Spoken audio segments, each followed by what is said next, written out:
आज हम लोग फिजिक्स का एक बहुत ही महत्वपूर्ण क्वेश्चन लेके उपस्थित हैं। सबसे पहले आप लोग जो है क्वेश्चन देखिए। क्वेश्चन में क्या कह रहा है कि एक अवतल, उत्तल तथा समतल दर्पण को स्पर्श तथा बिना स्पर्श किए आप कैसे पहचानेंगे। मतलब इसका ये हो गया कि आपको एक उत्तल दर्पण और एक अवतल दर्पण और एक समतल दर्पण, तीनों दर्पण आपको जो है दे दिया गया है। आपको क्या करना है कि जो है पहले स्पर्श करके आपको जो है बताना है कि इनमें से कौन अवतल है, कौन उत्तल है, कौन समतल है। और फिर बिना स्पर्श करके, यानी आपको क्या करना है कि दर्पण को जो है टच नहीं करना है, उसको जो है दर्पण को छूना नहीं है। बिना छूते हुए आपको बताना है कि जो है कौन अवतल है और कौन उत्तल है एवं कौन जो है समतल है। आइए इसके लिए हम लोग जो है क्या करते हैं, सबसे पहले हम लोग जो है स्पर्श करके बताते हैं। ये बिल्कुल सिंपल है। अगर आप लोग आंसर में देखिए कि दर्पण को स्पर्श करिएगा, दर्पण को हम लोग क्या कर रहे हैं, टच कर रहे हैं, छू रहे हैं। यदि उसका जो है परावर्तक सतह समतल है तब वो जो आपका जो है समतल दर्पण हो जाएगा। क्योंकि जो है समतल दर्पण का परिभाषा ही आप लोग को लिखा है कि ऐसा दर्पण जिसका परावर्तक सतह समतल हो उसे हम लोग जो है समतल दर्पण कहते हैं। इस तरह यहाँ पे हम लोग जो है लिख सकते हैं, यदि परावर्तक सतह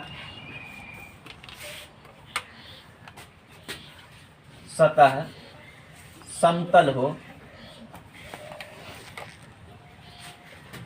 तो वह समतल दर्पण होगा, समतल दर्पण होगा। इसमें आप लोग एक बात और लिख दीजिए। अभी जो हम लोग जवाब लिखने जा रहे हैं ये हम जो स्पर्श करके जो है लिखने जा रहे हैं। स्पर्श करने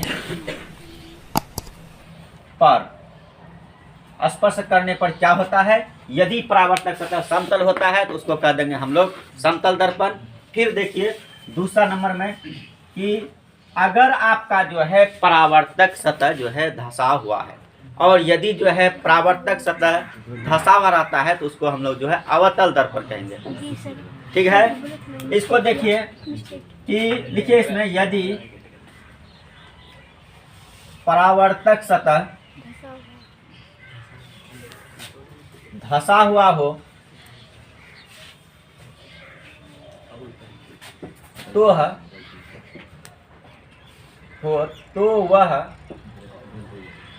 अवतल दर्पण होगा, अवतल दर्पण होगा। परावर्तक सतह यदि धंसा हुआ रहता है तो अवतल दर्पण होता है। क्योंकि आप लोग को जो अवतल दर्पण का परिभाषा लिखाए थे कि ऐसा गोलीय दर्पण जिसका परावर्तक सतह क्या हो कि धंसा हुआ हो, उसको हम लोग क्या कहते हैं, अवतल दर्पण कहते हैं। आइए अब जो हम लोग जो है तीसरा जो है देखते हैं।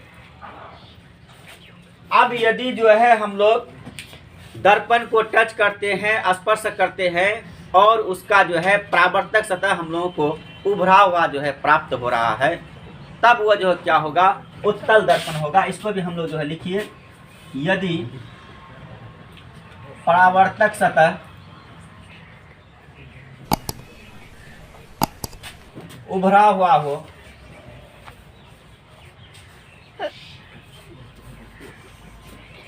तो वह उत्तल दर्पण होगा।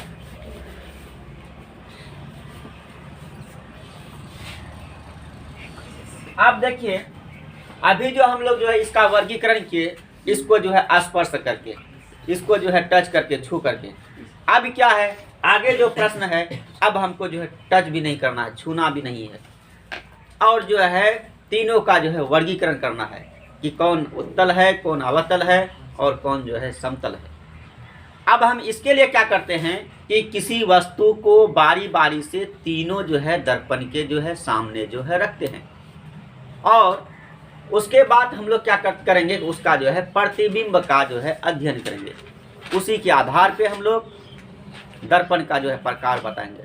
इसको पहले आप लोग जो है समझ लीजिए हम लोग क्या करते हैं कि जो है किसी वस्तु को जो है हम लोग दर्पण के सामने लेके गए और वहाँ पे यदि जो है प्रतिबिंब देखेंगे वह जो है सीधा बनता है और वस्तु से बड़ा बनता है, सीधा और वस्तु से बड़ा बनता है, तो कह देंगे कि ये जो है अवतल दर्पण है।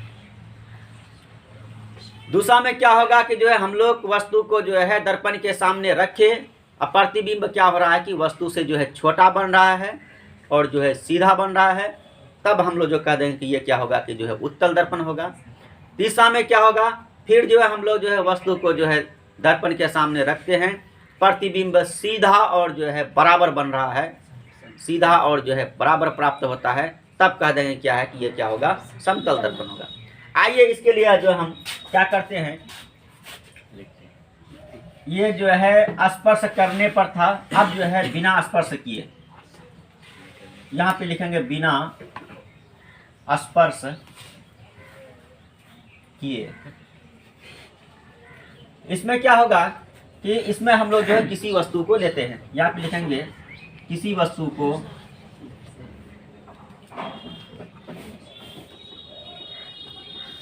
बारी बारी से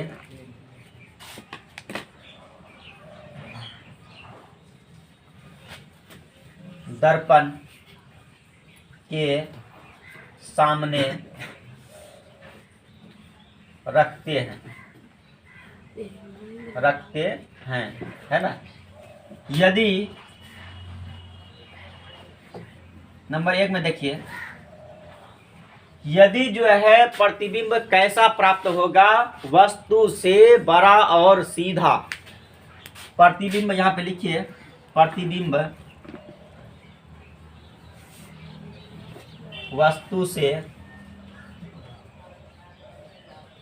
बड़ा बन रहा है, बड़ा और जो है सीधा,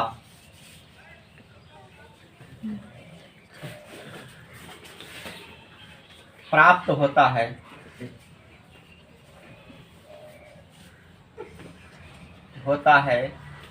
तो दर्पण अवतल होगा,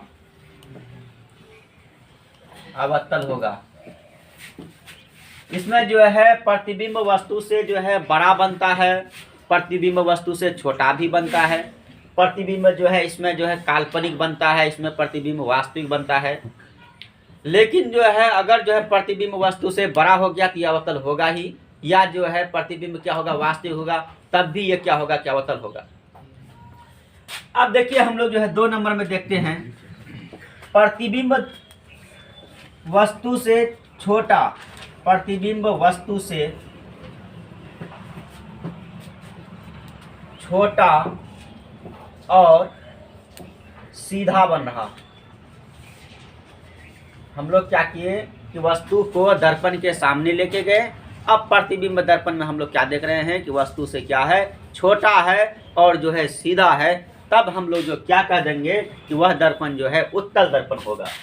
प्रतिबिंब वस्तु से छोटा और सीधा प्राप्त हो रहा है,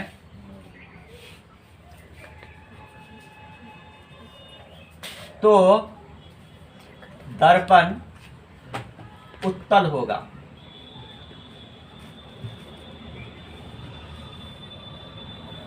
ये जो है 2 दर्पण तो हम लोग जो है पहचान लिया। अब आइए तीसरा में क्या होगा कि जो है प्रतिबिंब सीधा और वस्तु के बराबर बनेगा। प्रतिबिंब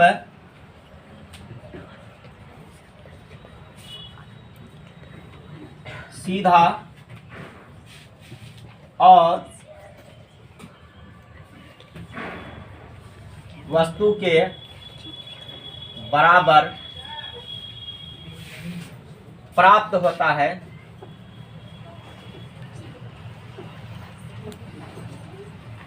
तो दर्पण समतल होगा। इस तरह आप लोगों को हम तीनों दर्पण, पहला कंडीशन की जो है स्पर्श करने पर यानी छू के जो है वर्गीकरण करने के लिए सिखाए। दूसरा जो है कंडीशन में जो है बिना छू के एक वस्तु को हम लोग क्या किए, बारी बारी से दर्पण के सामने लेके गए, तब जो है हम लोग क्या किए, दर्पण का जो है प्रकार बताए।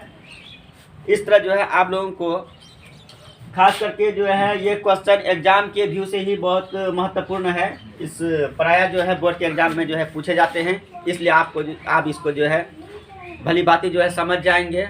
बाकी आप लोगों को जो है ये वीडियो मेरा जो है कैसा लग रहा है कमेंट करके जो है ज़रूर बताएंगे। यदि वीडियो आप लोगों को जो है पसंद हो रहा है तो वीडियो को जो लाइक करिए, शेयर करिए और जो है चैनल को सब्सक्राइब करिए।